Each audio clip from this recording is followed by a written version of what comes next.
Today I'm with Barbie. Barbie, I approached you and I advised you that the purpose of my channel is prevention through awareness. By you sharing your story of how you ended up out here in the streets, you could actually save somebody's life, a young person, by not coming out here to begin with. So, how long have you been out here in the streets of Phoenix? I've been on the streets for about a year now. A year. So that's kind of recent compared to some of the stories I've heard, right? 5 years, 10 years. But what happened a year ago to cause you to be out here in the streets? Basically, I went through a breakup, and it was just a real messy breakup. Like restraining orders were made, and I got the short end of the stick, and I was kicked out of my own condo. And rather than fighting it in court and doing what I should have done, I chose my drug addiction over it, and just took the easy way out, which has, in the long run, not been the easy way, but yeah. Does your family know you're out here? What family I do have out here, I really only have like my grandmother, and she's got dementia, so it's kind of inadvertently she can't really help me. She's in a nursing home, and my family that I have back home, like they've 86'd me. You burn bridges? Yeah. And how long you've been using blues? A year? No, I've been doing blues for almost 4 years, pretty much since they came out. Do you know what those pills are? I don't actually. Like, I know that they're fentanyl, but that's pretty much the gist of it. Like, I know it's nothing good. Fentanyl is used by doctors to help manage pain of cancer patients. So that's the real fentanyl that's made in a laboratory, right? The milligrams are correct. But the pills you're smoking, those are counterfeit fentanyl pills made in Mexico by the Mexican cartels with chemicals from China.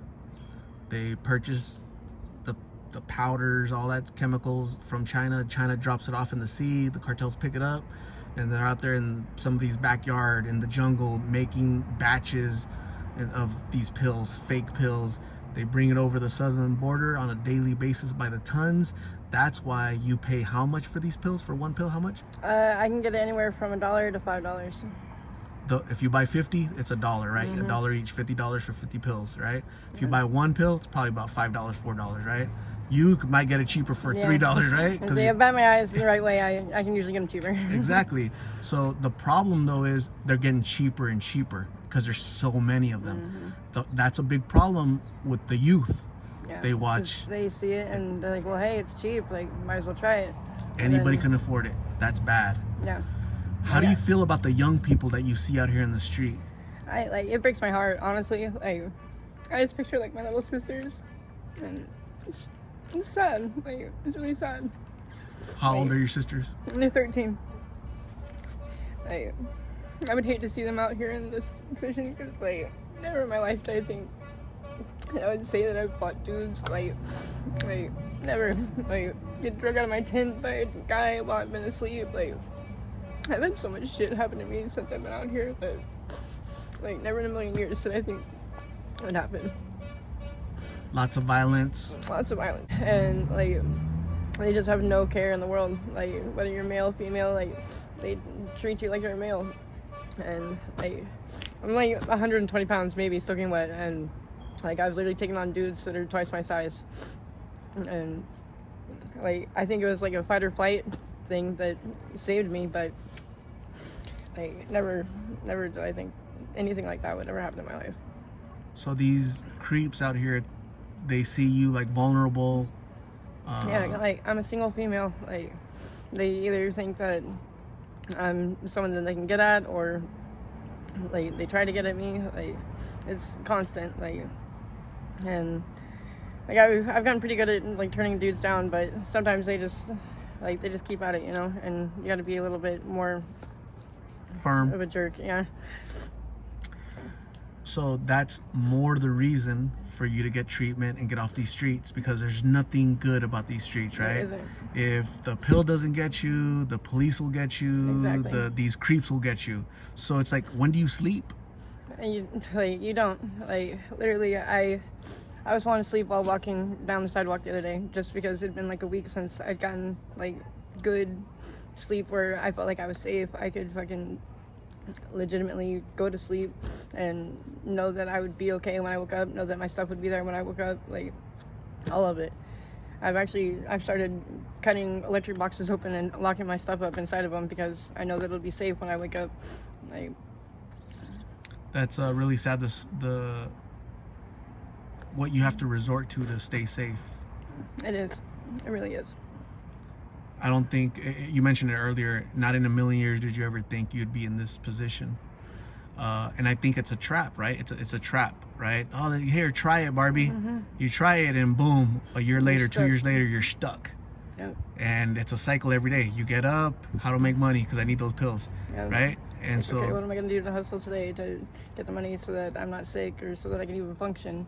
And like coming off of these pills, like it's the worst. Like literally, last time I detoxed, it was like 2.5 weeks, and I still didn't even feel normal then. Like, you can't even explain, like, it's the worst pain that you could ever imagine, like, throughout your entire body, and, like, you can never in a million years did I think that I'd be able to say that I soiled myself at 30 years old, but here I am. Like, I did it a few times. Like, it's survival out here. It is. It's survival. And as humans, we have to do what we need to do to survive. But you know that you can do so much more, so much better, and you just have to build up the courage to complete treatment, right? And live in sobriety so that your sisters can see the better version of myself. Yes, absolutely. I think you have a good understanding of where you're at and where you need to be at, and the immense dangers that are out here just lurking around the corner. That's so unfortunate, so scary. You know, I've talked to parents that their daughters are missing.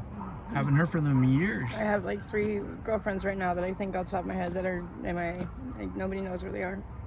And like, they've got children and stuff, so like their families know that they wouldn't just fall off without something causing it or someone. It's sad. It's really sad. Like not a day goes by that I'm just like, you know, that could be me. I could be next. Barbie, when you were younger, what did you want to become as an adult? Honestly, yeah, I wanted to be a cosmetologist, and I went to school for cosmetology. I ended up going to prison when I first moved out here, and my cosmetology license lapsed, and I've been on the streets and just kind of working jobs here and there since, just because I haven't been able to afford to get my cosmetology degree or license again. Get sober, and you know the Lost in Phoenix community will help you get your license. You know, just do your part, and we'll try to help you as best as possible, because the number one criticism that I hear from folks battling addiction is I've completed treatment 2-3 times. The problem is when I complete detox and treatment after a month, 2 months, 3 months, when I leave treatment, I have nowhere to go, no support. I just go back to what I know, the streets, and there's the pill, and it's a cycle all over again, right? So that whole year of being clean or whatever, down the toilet, got to start over. So even if you were to complete treatment, Barbie, that might be your circumstance afterwards, right? Because you have no family, basically. They've cut you off from back home, and here your grandma has dementia, so really she can't help you. So you have to help yourself. But just know that there's a community, Lost in Phoenix community, these people that you're talking to that you matter to. They'll pray for you, we'll pray for you, and we'll help you as much as possible. I'm gonna give you my card with my number on it so that you can call me if you need a ride to treatment, you need a ride to shelter, you need some food, you need somebody to talk to, you need a role model, a mentor. I'll try to assist you as best as possible, because when you're out here all by yourself, that fear has to be intense. The sun is coming down and here come the creeps, right? And you have to worry about your safety, not disappearing. You have to let people around you know that, hey, please watch over me while I sleep, right? Yeah. That's really unfortunate. But again, Barbie, please stay safe out here. I want to thank you and commend you for having the courage to share your story. I hope this serves as a reminder to the young people that are out there, the young Barbies out there, right? The 13, 14-year-old Barbies that want to grow up fast, live a fast life, and you're reminding them that there's nothing glamorous You live about... fast and you die young. That's how it goes. Exactly. We're seeing that already, okay? And you know all about that being out here, right? So you're currently stuck, but we're gonna try to help you as best as possible. So again, thank you very much. Please stay safe. I'm gonna go grab you some lunch. Lunch has been donated by my subscribers, and we'll be talking soon, okay, Barbie? Okay, thank you.